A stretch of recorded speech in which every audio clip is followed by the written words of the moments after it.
Baiklah, yang kami hormati Pak Angga Hendarsa, SIMM.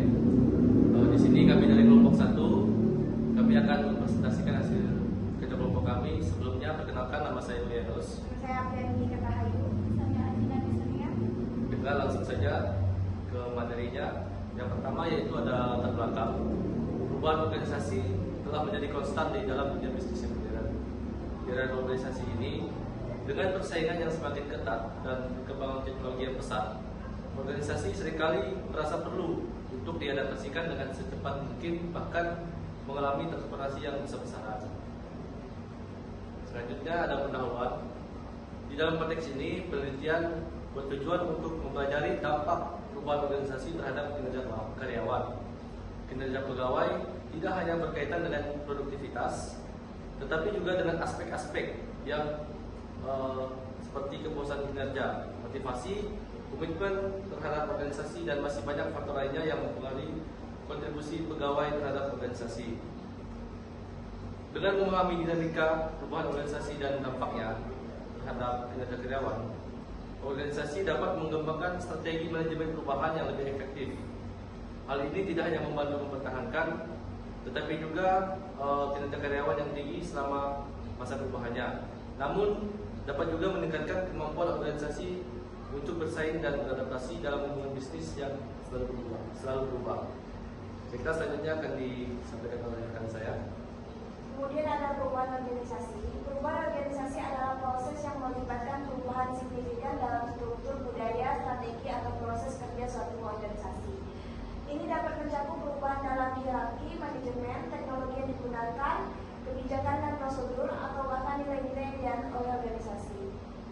Kemudian ada aspek menuju perubahan. Di bawah ini adalah beberapa aspek internal yang disebabkan perubahan tergantung pada yang pertama kekuatan kompetitif, yang kedua kekuatan ekonomi, yang ketiga kekuatan politik, yang keempat kekuatan organisasi, yang kelima faktor sosio-demografis, dan yang keenam kekuatan etika.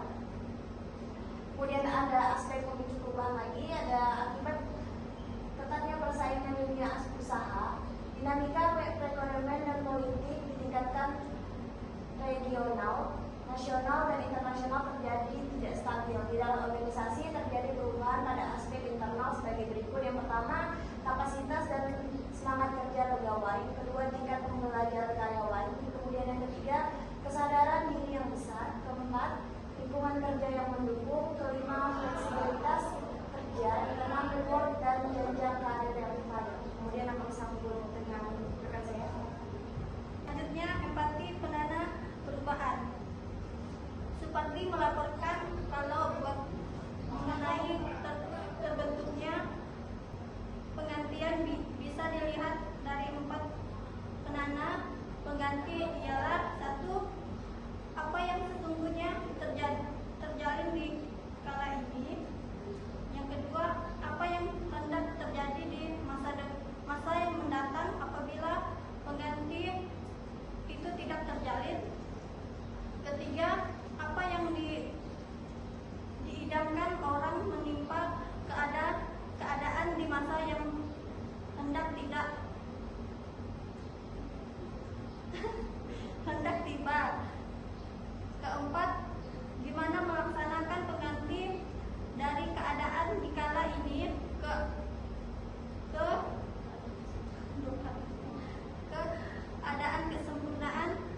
ada kesimpulan. Penelitian ini memberikan wawasan tentang bagaimana perubahan organisasi mempengaruhi kinerja karyawan.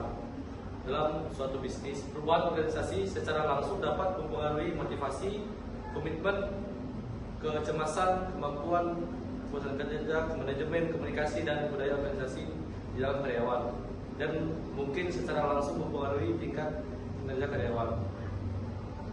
Baiklah, sekian presentasi dari kelompok kami. Kurang dan lebihnya kami mohon maaf. Sekian dan terima kasih.